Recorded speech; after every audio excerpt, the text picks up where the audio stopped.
Imagine a concrete wall 5 feet thick, reinforced with steel rebar and buried deep under a mountain of earth.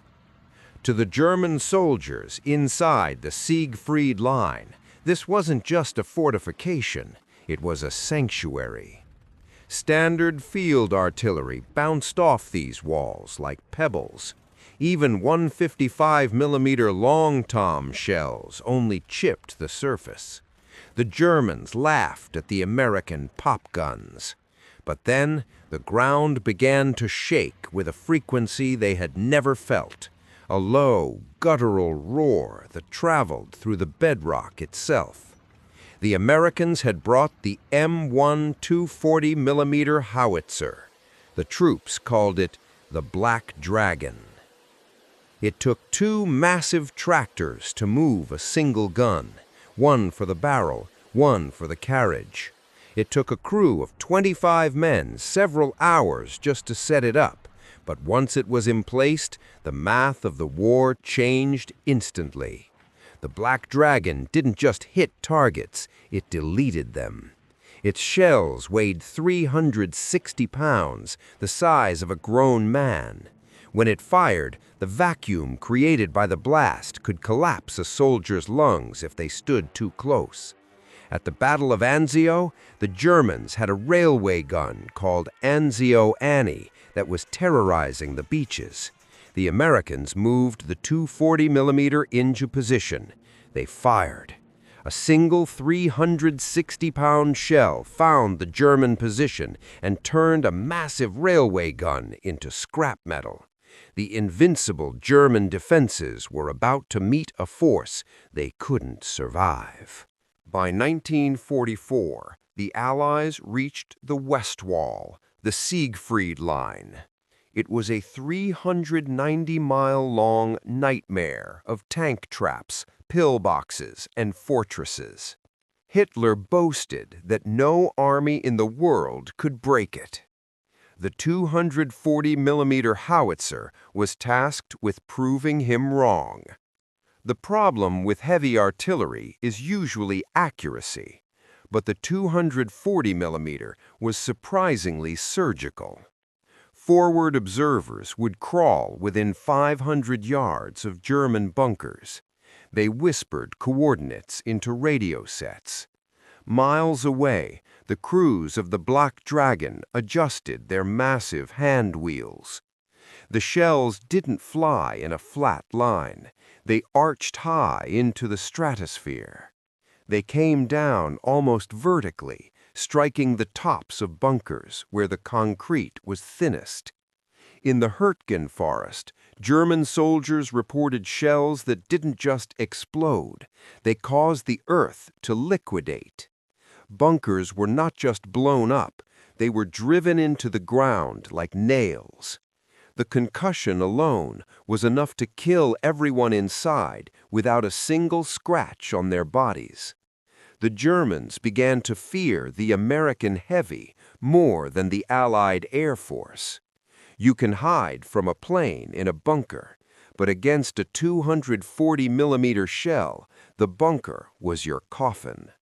Entire hillsides were reshaped by the 240mm batteries. The impenetrable line was being shattered, one bunker at a time. As the winter of 1944 bled into the final spring of the war, the Allied advance hit a wall. That wall was the Festung, the German fortress cities designed to be Hitler's final holdouts. Cities like Metz, Cologne, and Brest weren't just urban centers, they were reinforced labyrinths. The German High Command believed these cities were unsinkable ships in a sea of Allied advancement. They had spent decades layering ancient stone with modern reinforced concrete and deep steel-lined bunkers. But the Americans were tired of sieges, and they were tired of casualties. The 240mm Howitzer, the Black Dragon, was brought forward to be the final judge. At Fort Triant, the Americans faced a fortress that had survived for centuries and mocked modern tanks. The walls were a terrifying composite of stone, earth, and 10 feet of reinforced concrete. Standard Sherman tanks couldn't even scratch the surface, and infantry were being shredded by unseen machine gun nests. The German defenders felt safe, warm, and entirely untouchable deep beneath the surface. Then, under the cover of a freezing, moonless night, the Black Dragon batteries began to crawl into position. It took hundreds of men and hours of grueling labor to stabilize the massive carriages in the frozen mud. When the first 240mm shell left the barrel, the vacuum of the blast blew the windows out of buildings half a mile away. The shell traveled high into the freezing air, reaching an altitude where the air is thin and silent. Then gravity took over, and the 360-pound mass of steel and high explosives began its scream back to earth. It didn't hit the side of the fort. It plunged vertically, striking the roof like a hammer from the heavens. The German commanders inside were horrified to find that their invincible deep tunnels were starting to sag. The kinetic energy of a 240mm shell hitting a terminal velocity created a localized earthquake within the bedrock. Dust and concrete scales began to fall from the ceilings of bunkers 30 feet underground. Soldiers were not just being killed by shrapnel, they were being killed by the sheer atmospheric pressure of the blast.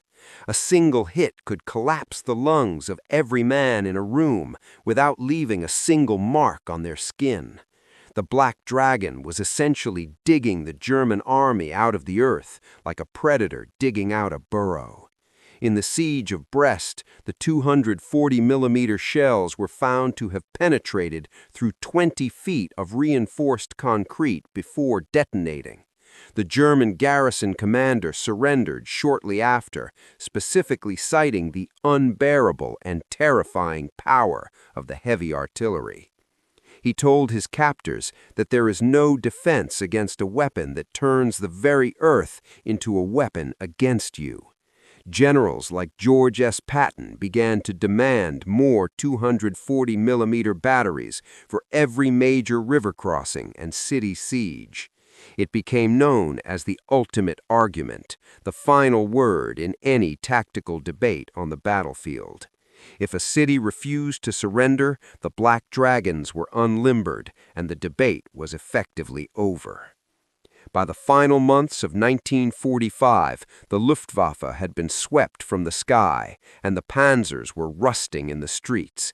But the 240mm howitzers were still firing, clearing the path for the final bridgeheads into the heart of Berlin. The Black Dragon proved that no matter how much concrete you pour or how deep you hide, physics always wins.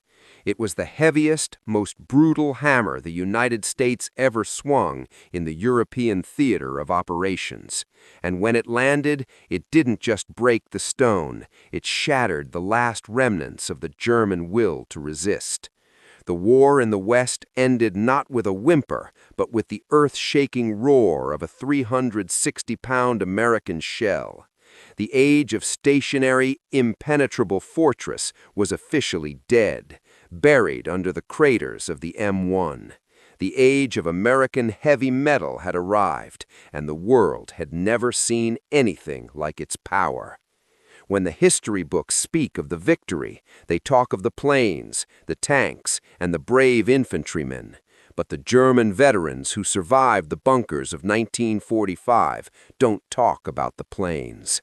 They remember the shaking of the earth that wouldn't stop. They remember the sound of the sky tearing open like a piece of dry silk. They remember the Black Dragon and the day their concrete sanctuary became their final tomb. The siege was over, the fortresses were dust, and the dragon finally went silent.